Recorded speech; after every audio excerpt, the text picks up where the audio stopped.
नमस्कार दोस्तों, मैं हूं राजेंद्र मोहनपरा और आज मैं आपके लिए लेकर आया हूं एक ऐसी कहानी जो सिर्फ एक पत्थर की नहीं बल्कि भारत की नई रणनीति की है।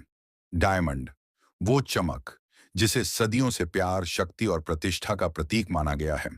लेकिन अब वही डायमंड बन गया है नई आर्थिक क्रांति का हथियार, क्योंकि अब दुनिया में डायमंड सिर्फ खदानों से नहीं निकल रहा बल्कि लैब्स में पैदा हो रहा है।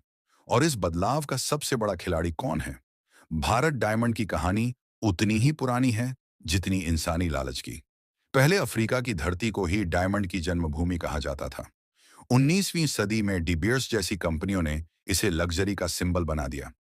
एक लाइन थी, ए डायमंड इज फॉरएवर, और उसी लाइन ने दुनिया को मोहित कर लिया। लेकिन हकीकत क्या थी? डायमंड उतना रेयर नहीं था, बल्कि रेयर दिखाया गया था। सप्लाई कम रखो, दाम बढ़ाओ, और लोग सोचें कि यह भगवान का तोहफा है। फिर विज्ञान ने कहा, अगर प्रकृति बना सकती है तो इंसान क्यों नहीं? 1950 के दशक में लैब ग्रोन डायमंड की शुरुआत हुई, लेकिन वो छोटे और महंगे थे। 2020 के बाद तकनीक बदली। सीवीडी, केमिकल वेपर डिपोजिशन, और HPHT, high pressure high temperature, इन तकनीकों ने डायमंड की दुनिया पलट दी। अब जो डायमंड लैब में बन रहा है वो कार्बन की वही संरचना, वही कठोरता और वही चमक रखता है। फर्क बस इतना है, एक प्रकृति का बनाया हुआ, दूसरा मानव बुद्धि का।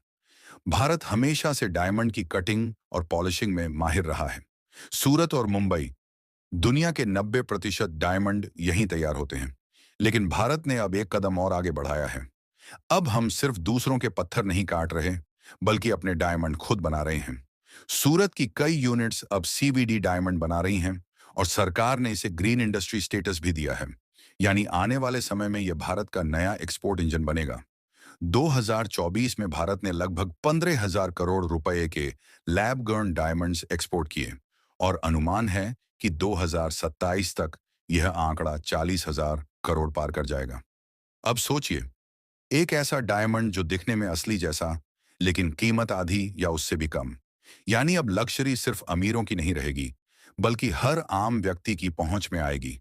और यह बात पुरानी कंपनियों को डरा रही है। डिबेयर्स जैसी कंपनियां, जिन्होंने सदी भर डायमंड बाजार चलाया, अब अपने ही खेल में पीछे पड़ गई हैं। उन्होंने भी लाइट बॉक्स नाम से लैब डायमंड बेचना शुरू किया है। लेकिन भारत ने पहले ही बढ़त ले ली है। अब अफ्रीका से निकलता रफ डायमंड भारत आता है, और भारत से निकलता है परफेक्टली क्राफ्टेड लैब डायमंड। यानी पावर शिफ्ट हो चुका है अफ्रीका से इंडिया की ओर। लैब ग्रोन डायमंड सिर्फ एक प्रोडक्ट नहीं, ये साइंस, इंडस्ट्री और एम्प्लॉयमेंट का नया मिलन बिंदु है। CVD reactors, vacuum chambers, laser machines, इन सब से हजारों इंजीनियर और टेक्नीशियन को नया काम मिला है। ये सेक्टर भारत में हाई टेक मैन्युफैक्चरिंग का चेहरा बदल रहा है, जहां चमक सिर्फ ज्वेलरी में नहीं बल्कि टेक्नोलॉजी में भी है। अब सवाल है, क्या lab grown diamond natural diamond को पूरी तरह बदल देगा? कई देशों में पहले से ट्रेंड बदल चुका है। अमेरिका और यूरोप के यंग बायर्स अब इको फ्रेंडली डायमंड्स खरीद रहे हैं, क्योंकि इनसे न खदानें खोदी जाती हैं, न पर्यावरण को नुकसान होता है। और भारत इस बदलाव का लीडर बन चुका है। तो दोस्तों, डायमंड अब सिर्फ लग्जरी नहीं रहा, यह बन चुका है भारत की बुद्धि, नवाचार और भविष्य की पहचान।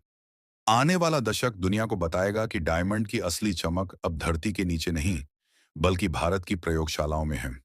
मैं हूं राजेंद्र। अगर आपको यह वीडियो पसंद आया हो तो इसे लाइक, शेयर और सब्सक्राइब करना मत भूलिएगा। कमेंट में बताइए, क्या आपको लगता है कि आने वाले सालों में लैब डायमंड नेचुरल डायमंड को पूरी तरह पीछे छोड़ देगा? धन्यवाद।